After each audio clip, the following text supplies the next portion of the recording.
there she is, looking smug without a care in the world, like a pig in...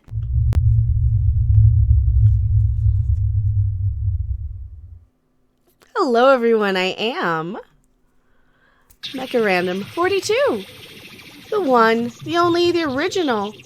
Your favorite YouTube harpy. Now, here's the thing. Here's the thing with Miss Kathleen Kennedy, that I think anybody who knows any of our channels in this community, everybody knows who she is. Everybody has an opinion of her. And I'm one of those people. I used to have a relatively favorable opinion of Kathleen Kennedy. And I thought she was a lot more important when I was a kid growing up than I think she really, really is. Right? When I was a kid, I would see her name on like Animaniacs, Tiny Toons, Star Wars, E.T., everything. I would see her name there and not really understand what a producer actually did until I started being a little bit more aware and knowing a little bit more about the entertainment industry, watching more behind the scenes documentaries, doing more research and homework. And as somebody who has been told their entire life that we're supposed to admire and idolize people like Kathleen Kennedy, especially as a woman, I'm supposed to idolize Kathleen Kennedy for being a pioneer in the industry. And the older I get and the more I find out about this woman, the more I realize that this is somebody who is in the right place at the right time with the right group of people around her. And anybody could have done this job. Any other man, woman, etc. The fact that it's a woman is probably the only reason why they're giving her awards right now, actually. And that's the sad reality of it. You know, and it really is disheartening as a female geek, somebody who would look at somebody like Kathleen Kennedy to admire back in the day, you know, when we were being fed the information of, oh yeah, she's great at her job. She's a pioneer of women in the film industry. And she really, really wasn't. She was at the right place at the right time with the right group of people. And at least in this interview, we're going to listen to a little bit of this. She does acknowledge the fact that she was mentored by some of the greats, by George Lucas, Steven Spielberg. She does at least acknowledge them here. But I'm of the belief that a producer really doesn't do a whole lot more than write checks, secure locations, make sure the people are in the right places, make sure that when you call, you know, hey, we need this location. I'm working with Steven Spielberg on the next big Steven Spielberg blockbuster. We need this location. How can we get that? Oh, yes, anything you say, Miss Kennedy, you know. That is who she is. That is who she is. Had this been any other person with any other director, she would not have the type of clout she does, as she does working with Spielberg and Lucas. And we've pointed this out from time to time. I get a little insulted as a woman to find out that somebody like Kathleen Kennedy, basically her message is that because you're a woman, you get everything handed to you on a silver platter without having to work for it. And you can throw a big enough temper tantrum to make sure you get awards, Oscars, BAFTAs, Bafta Fellowships, all of these honors because you're the right gender, right? Because you have the right set. You got a hoo-ha instead of a tallywhacker. That's what it really boils down to. And as a woman, I feel a little more insulted than that. I mean, you take a look at something like the Mary Tyler Moore Show, for example. And yeah, we're going back to the 70s on this one. The Mary Tyler Moore Show showcased the television newsroom in a way that I kind of translate into Hollywood quite a bit. And I know it's a fictionalized version, but Mary Richards showed up applying for a secretary job. She got the job of associate producer because that was the position that needed filling. And it was basically just getting on the phone, doing a couple of little things behind the scenes, getting coffee, a lot of getting coffee from little Miss Mary Richards. And with somebody like Kathleen Kennedy, this is why we call her kind of a glorified coffee girl, a glorified secretary, because that is essentially what a producer will be doing in Hollywood. And the fact that I admired her for so long before I really knew what she did is a bit of a disappointment to me. It is a bit disappointing. So let's take a look at this. Now she walks up on stage. We're not going to play all the music here. She walks up on stage to the Star Wars music, which I'm sure really grinds her gears because she's been quoted as saying, "Oh, those people." She refers to Star Wars fans as those people. And this comes right from the glass door. I've done videos on this. So she walks up on stage. She's got pretty much everybody there. Prince William hands her the award. You got Laura Dern in the audience. What's really, really fun is you can see a couple of little stills here of what's his name, Andy Serkis, looking like who crap, why he doesn't look very happy. In Tarantino, I know Anna, that Star Wars girl, pointed out how Tarantino looks about her here. This is great. Oh, there's Andy Serkis. Like, that's a plastic smile if I ever did see one right there. So I'm gonna go ahead and mute while they're playing the music in the background here. So she has a little bit of a chit chat with Prince William. Hey, there's Vice Admiral Gender Studies herself, Admiral Holdo. Kathy, this just proves to me that Kathy is probably a very sweet person. She's probably a very nice person.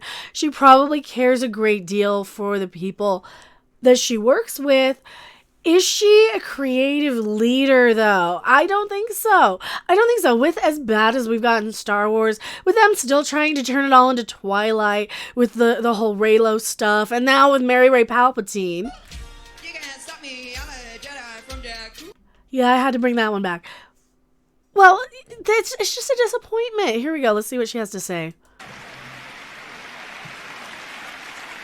Oh, that smug face, Kathy. Oh, Princess Kate. Oh, what's this look?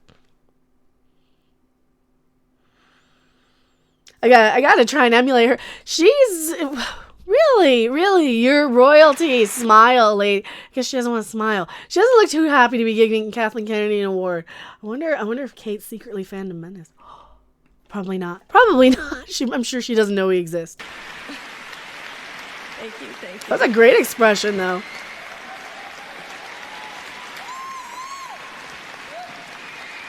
Yeah, let's cheer and kiss her butt and suck her dick for a little bit longer. Sure, why not?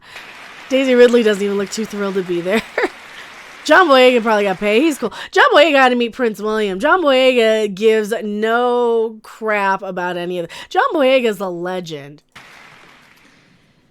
So the first thing I was going to say is I really didn't recognize you, Your Royal Highness. You're not in your stormtrooper outfit. Little inside, but we did have a nice visit. I'm personable. I can hobnob with celebrities like, the future King of England. It has been amazing tonight to see the quality of films, to be reminded of what this word fellowship means. It was interesting to me that I thought that it was a word that really denotes so much of what I appreciate about filmmaking. And I entered the Fellowship of Filmmaking with my first trip to England when we filmed Raiders of the Lost Ark. It's also where I met my husband, Frank Marshall. Who's also very, very rich and privileged and was wealthy long before I knew him. And see, you again, this proves my point. She's just in the right place at the right time with the right people. Like Frank Marshall. He was already famous by the time she met him. The whole Marshall family was.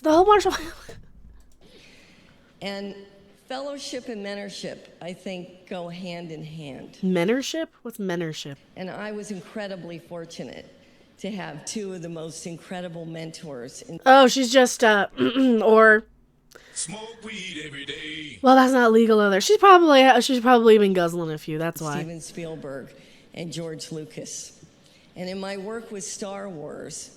Yeah, see, at least she's acknowledging Spielberg and Lucas. Finally, the way people like to talk about her, like the sun shines out her backside like she's a little Mary Ray Palpatine or something. You can't stop me, I'm a Jedi from Jakku. they make her seem like she's the only person who did anything. And like, if it not for Kathleen Kennedy, we would never have Star Wars.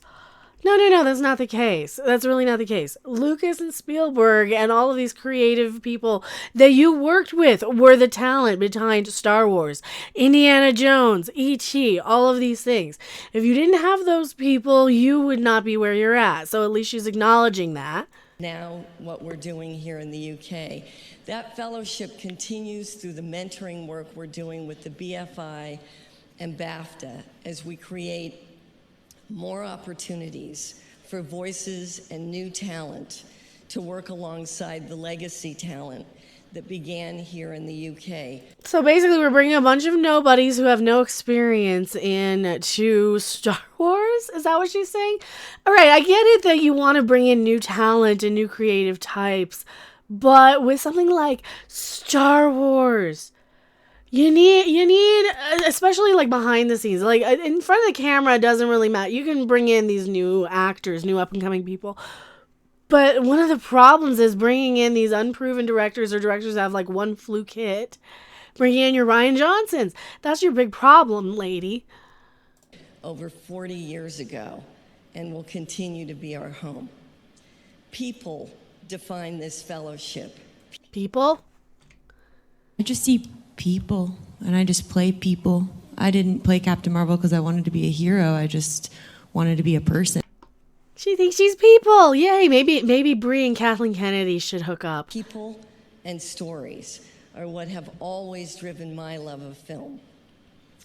I thank you for this award, and I thank you for the chance to look back and to appreciate the people and the fellowship I share this honor with tonight. So thank you very much. All right, she kept it short and sweet, and she didn't really get too insulting, at least. So I can say that. I don't know why they keep insisting on giving her awards. This is just like when they gave her the honorary Oscar for her lifetime achievement of what? Getting Steven Spielberg coffee, getting George Lucas coffee. Like this is the thing I don't understand about Kathleen Kennedy, and I don't think I ever will, is that she could be anybody. She's just at the right place at the right time, and the message I keep hearing my entire life is that, oh, she's a woman, she's important, you should look up to her, she should be a role model. And I want it. You know what? I wanted to be like Spinal Tap and collect guitars too.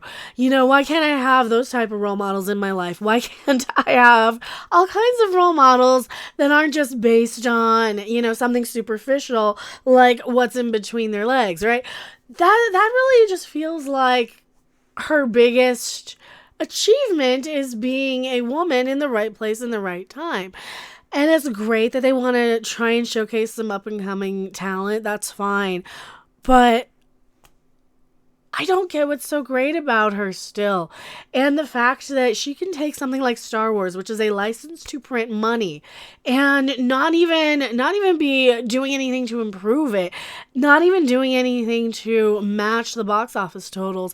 I always like using this as an example. And we were getting told when Rise of Skywalker came out that it was selling more in pre-sales than Avengers Endgame.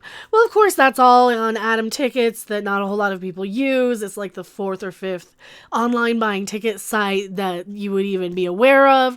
It's not Fandango. It's not a major thing. But the fact that they were trying to put it in people's heads that Rise of Skywalker was going to be as good as Endgame, that's really, really telling that that's what people were expecting. And we did not get that. It made about half as much as Endgame did. It took it a long time to even get to Endgame's box office opening weekend. Now, Avengers Endgame flew to $1 billion very, very quickly. It took Star Wars about a month and a half to finally stutter over the finish line to reach $1 billion. These things should have been making $2 billion a film. Each film should have been getting better and better. It should have been snowballing into a giant finale of a 40-year conclusion. So, again, I don't see what's so great about her, but here we go. We won't ever be able to get rid of her now because she keeps winning Oscars and awards and everything else. She has enough people in her corner that we are not going to see her leaving until her contract's up, probably, unless she decides and makes a public announcement to step down. They're not going to fire her, I don't believe. I could be wrong about this, though, because I have heard some other rumors. Now, take this with a grain of salt. I've heard rumors that they're not happy with Kathleen Kennedy, so this might be one last-ditch attempt to kind of appease her. You know, like a little golden parachute on their way out the door. I've heard Bob Iger's not happy with her. Of course, we were also hearing a lot of this when she got her little golden parachute Oscar about a year ago. And the whole rumors were, oh yeah, she's getting fired. She's getting fired. No. She got her contract extended for 3 years and an Oscar. So this is just more of that. I am not believing any of the rumors and stuff that I'm hearing that she's fired. But that's just because we've been burned last time. So I don't know. What have you guys been hearing? Tell me your thoughts in the comment section below. I am MechaRandom42, and I will see you guys on the next video, live stream, or wherever. Bye. Thanks for watching. If you liked it, make sure to hit that like button. And if you want to see more, don't forget to subscribe. See you in the next video. Bye!